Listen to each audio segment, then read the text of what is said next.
Welcome to Self-Love Ignited. My name is Katie Allen. I'm a certified health and life coach, and we are here to talk all things self-love, self-acceptance, body image, health, and total well-being.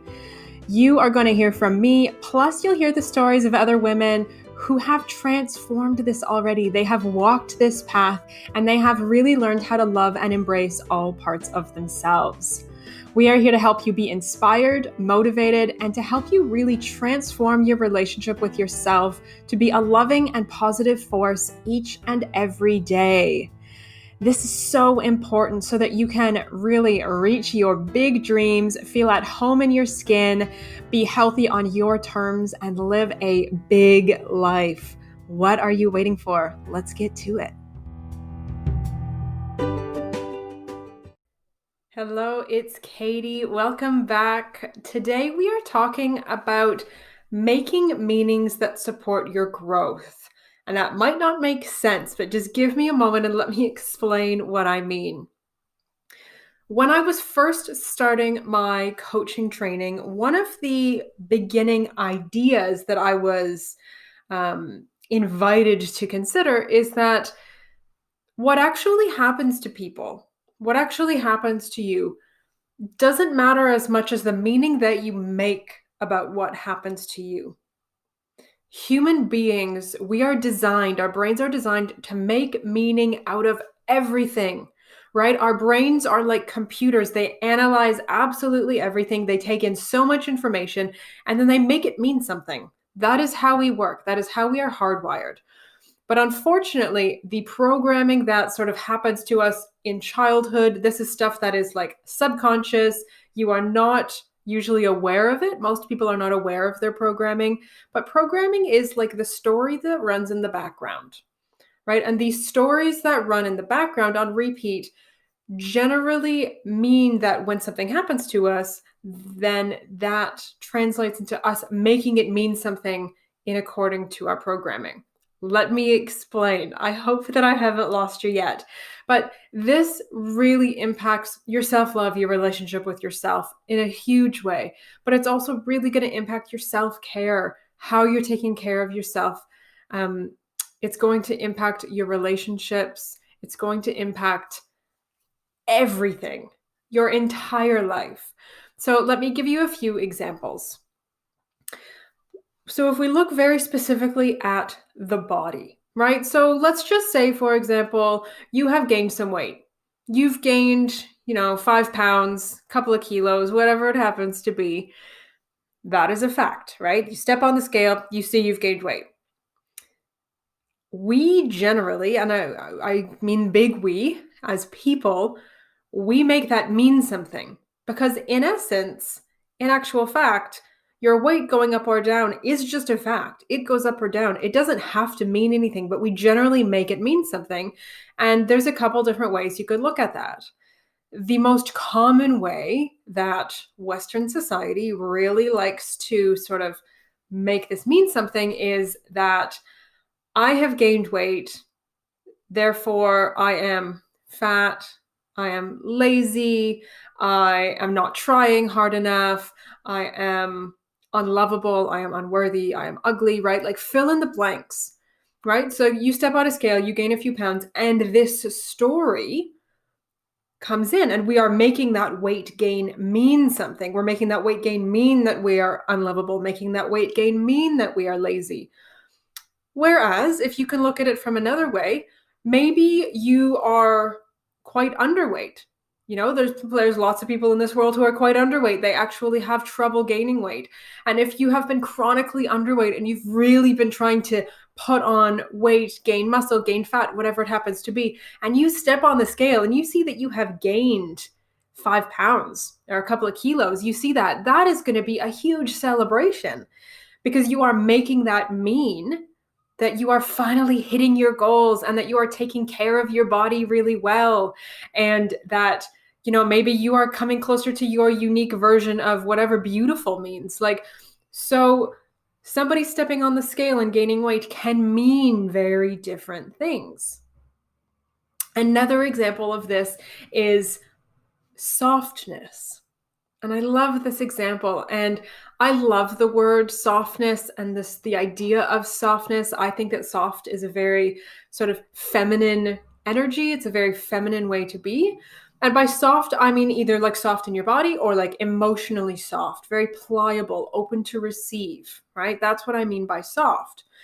So perhaps you have this idea that, my body is soft. Again, maybe you look in the mirror and you see extra squishy bits, whether it's on your bum or your hips or your thighs or your belly, wherever it happens to be. My body is soft. You can make that mean many different things, right? So softness to you could be weak. It could be ugly. It could be undesirable. You could see soft and go, oh, I don't like this softness. I don't want to be soft. This soft is ugly. Let's get rid of the soft. Or you can look and you can see these soft bits on your body and you can say, oh, look how beautiful this softness is. This softness means that it's good for cuddling, good for hugging. And also this softness can mean I am strong. Right? Like soft doesn't have to mean weak. Soft can mean strong. So again, when you're looking at your body and these labels that we put on, having a soft body or being emotionally soft can mean different things, and you get to actually choose what it means. This is something I was talking with one of my clients about just a couple of days ago. It's quite a simple idea, but it's actually really profound because again, it impacts everything. It impacts your relationships. Oh, I keep getting into relationships with people who are no good for me. They keep using me. Okay, well, what are you making that mean? Are you making that mean that you are unworthy and unlovable and you'll only ever be with somebody who's, a deadbeat? Or are you making that mean that you have some lessons to learn?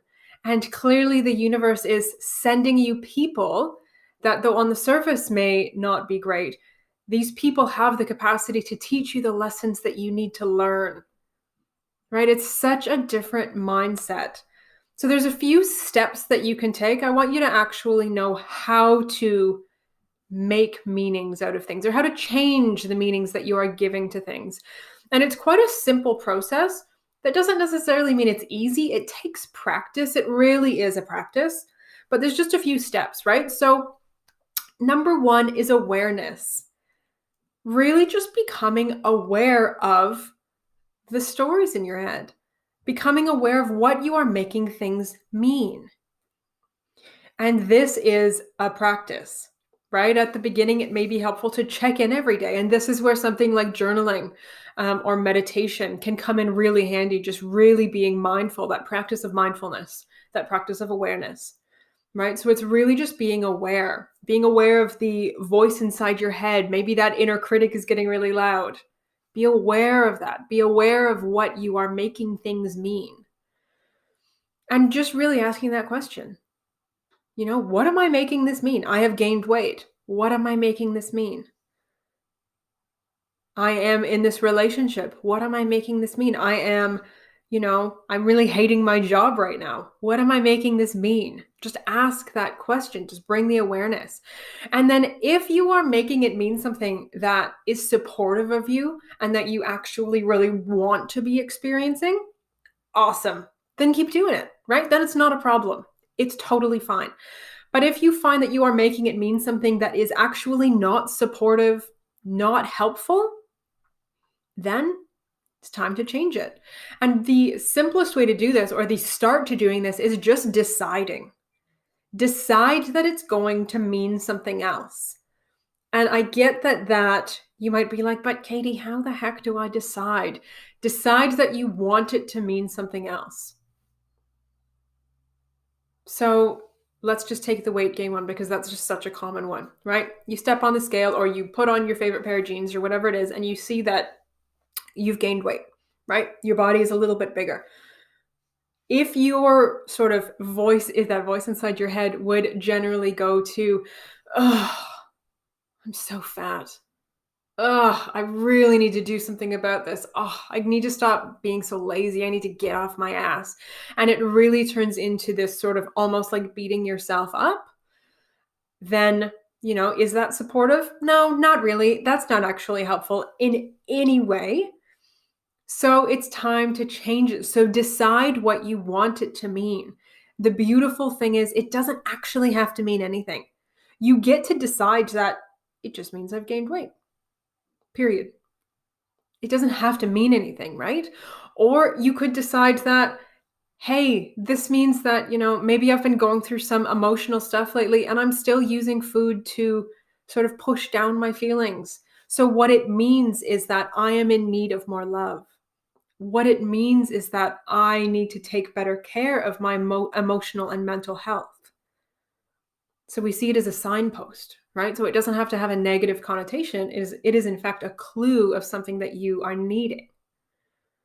So decide what you want it to mean, if anything. And then get that on repeat inside your head. And there's a lot of exercises that, that I do with my clients to really help this stick and to sort of fast track the process.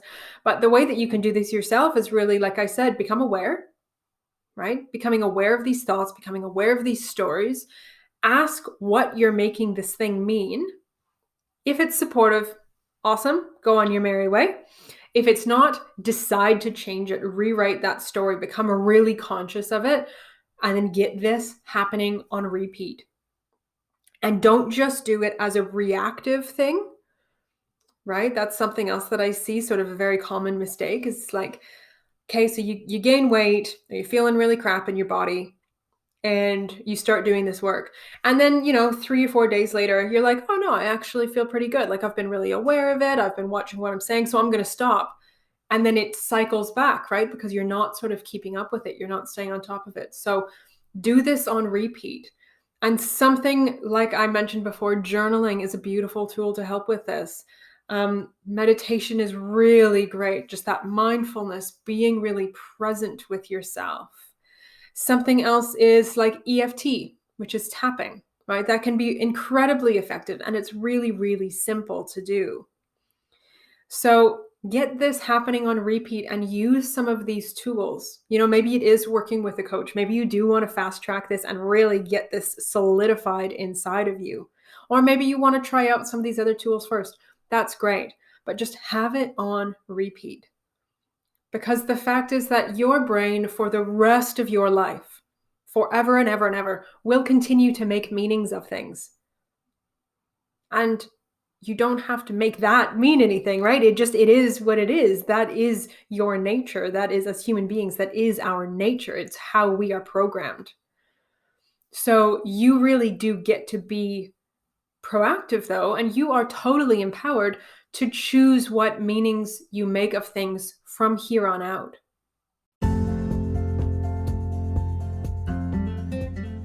If you feel like working with a coach is your next step and you would like to explore this with me, I'm inviting you to actually book a free call. I do a couple of these each week. I have some time set aside in my calendar to jump on the phone with you, or jump on Zoom, I should say, with you, to really talk about yourself. Talk about where you are feeling stuck. Talk about what you would like to be experiencing instead. And then together we actually find a way to help you start to take the steps to move forward. Because doing this work alone is possible, but it's really freaking hard. It's really freaking hard. And having a support system and having somebody by your side who can guide you and help you and, give you that tough love, give you a hug sometimes, give you that tough love at other times, virtual hug, of course, right? We're COVID friendly. But just having somebody there by your side makes a massive world of difference. And I know, I'm so confident without a doubt that if you are struggling with this, I can help you. So if you resonate with that, I would really invite you to book a call. There will be a link down in the show notes to do so. If you have any questions, as usual, please feel free to contact me. All of my details are in the show notes. Thank you for being here. Thank you for listening.